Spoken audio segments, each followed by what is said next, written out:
Okay, I'm from St. Charles, Illinois, and Hubbard, Iowa. We have two homes.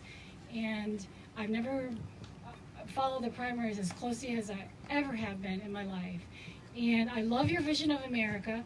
I like what you did in Texas. My number one issue is health care. And I'm really so disgusted by this amoral, corrupt president.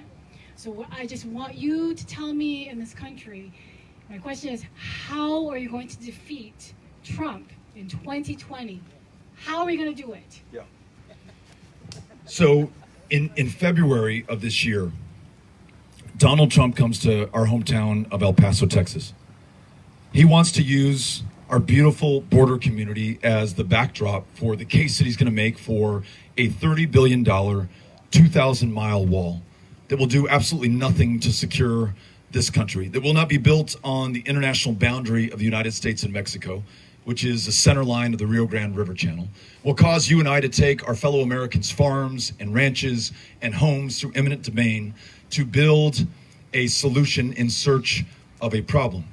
And against the hatred and nativism and racism that he brought to our hometown, we got to participate in a march for truth and a movement of more than 10,000 people who met him not with hatred, not with intolerance, not really against him, but for the best traditions of the United States of America. We told our story from the U.S.-Mexico border. The place that he wants to make you afraid of is literally the place that Amy and I are raising those 3 kids that I just introduced you to.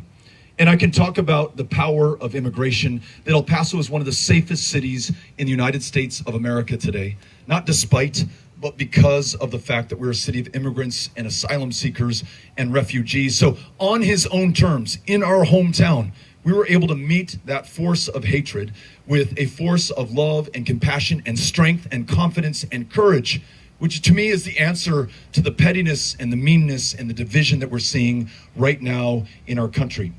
Furthermore, I'd tell you this, in what was thought to be a state too red to count, we visited every single one of those 254 counties in Texas on a bold, progressive message, writing nobody off and taking nobody for granted. At the end of the day, we won more votes than any Democrat has in the history of the state of Texas. We won independence for the first time in decades, brought 500,000 Republicans along with us as well, and saw young voter turnout spike 200% over the last midterm election.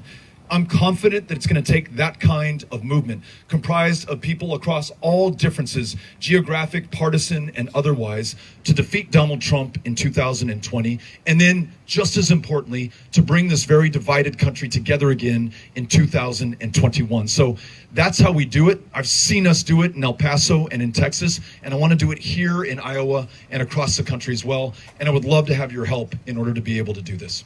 Thanks for asking. I don't believe in these polls.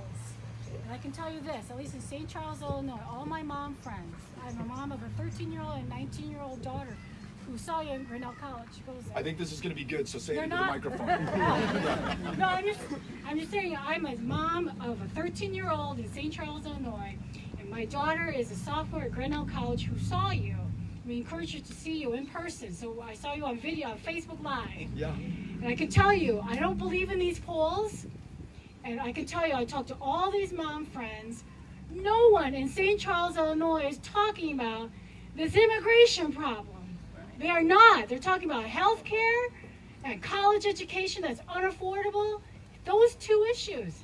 Jobs for their husbands. I studied electrical engineering. I'm a stay-at-home mom. You know, the family unit has to be strong. Absolutely. And without health care, without education, they're stressing out the family unit. And I can just tell you, immigration, I don't see that anywhere in my mom friends group in St. Charles, Illinois. You know, so I'm just rooting for you. So Thank you. Right. Thanks for the comments. Appreciate it. Yeah.